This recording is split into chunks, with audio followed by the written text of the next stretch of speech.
அன்னைக்கு ஒரு நாள் ரோட்டில் போகிற வண்டி இந்த கண்டு இதெல்லாம் வைப்பாங்க இல்லைங்க, அந்த கண்டு விற்கிறவங்க வண்டியில் வந்து எங்கள் வீட்டுக்காரங்க ஒரு செம்பருத்தி பூ கண்டு வாங்கி வச்சுருந்தாங்க. அந்த செம்பருத்தி பூ கண்டு நல்லா வந்துச்சுங்க. வந்தோடனே பார்த்தீங்கன்னா அதில் உள்ள பெரிய ஒவ்வொரு கிளையை அடிக்க ஆரம்பிச்சிருச்சு. அந்த கிளையிலேருந்து நான் என்ன செஞ்சேன்னா, அந்த அதுக்கடுத்து கண்டாக உருவாக்கிடலாம் அப்படின்ட்டு அந்த கிளைகளில் அவருக்கு கீறி விட்டுட்டு ஒரு பாலித்தீன் கவர் எடுத்து வச்சு அதில் அந்த கத்தாழை இதெல்லாம் சொல்லுவாங்கள்ல, அதே மாதிரி பேஸ்ட்லாம் தேய்ச்சி அப்படியே அதை கொஞ்சம் மண் அள்ளி அந்த கேரி பையில் கட்டி கட்டி வச்சு இதுன்னு வச்சுருந்தாங்க. நிறையா வந்துச்சுங்க. அதிலேருந்து கண்டு நிறையா தயாரிச்சிட்டாங்க.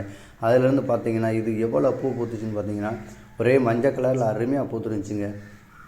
இந்த பூ அப்படிலாம் பொறுக்கி தலையில் அந்த ஹேர் டை யூஸ் பண்ணுறாங்க இல்லைங்க, அதுக்காண்டி இதை எடுத்து வச்சுருக்கேன்.